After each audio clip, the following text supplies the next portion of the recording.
je veux parler un peu de la révolution dans, dans le monde arabe, dans les pays arabes, où les pays ont subi euh, la terreur et le cataclysme de ce qu'on a appelé le printemps arabe. À partir d'une phrase euh,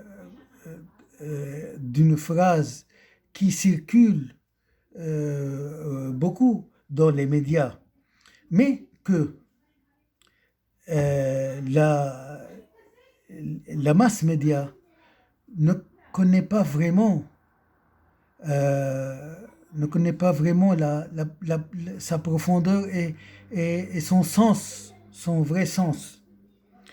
Marx a dit, la pauvreté ne fait pas la révolution, mais la conscience, al-wa'i, la conscience, l'esprit. Comment définir cette phrase de Marx? Comment expliquer cette phrase de Marx?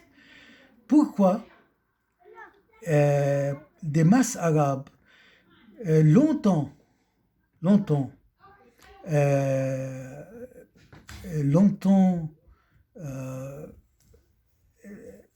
dominées par leur régime n'ont pas pu se révolter.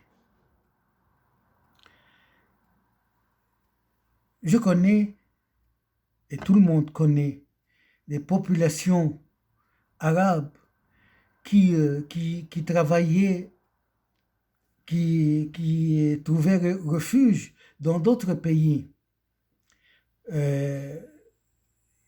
où ils travaillent aussi dans de mauvaises conditions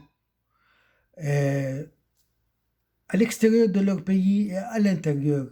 Et pourtant, ils n'ont pas pu prononcer un seul mot de révolte et d'indignation contre ce régime. Au contraire, ils étaient comme des fous, des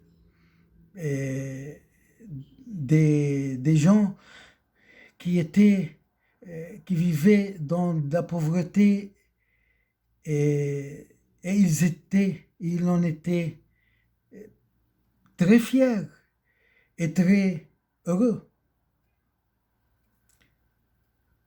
La cause, c'est que, premièrement, ils étaient dominés. Ils ne pouvaient pas prononcer un seul mot de ce qu'ils sentaient vraiment. En second lieu, ils étaient dominés et aussi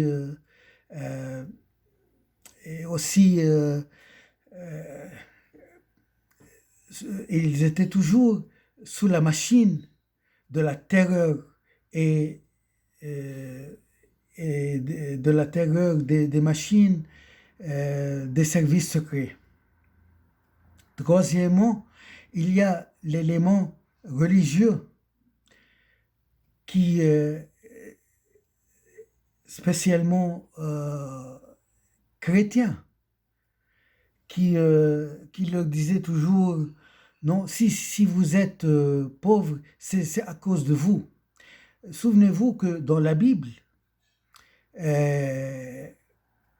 il y a comme une loi qui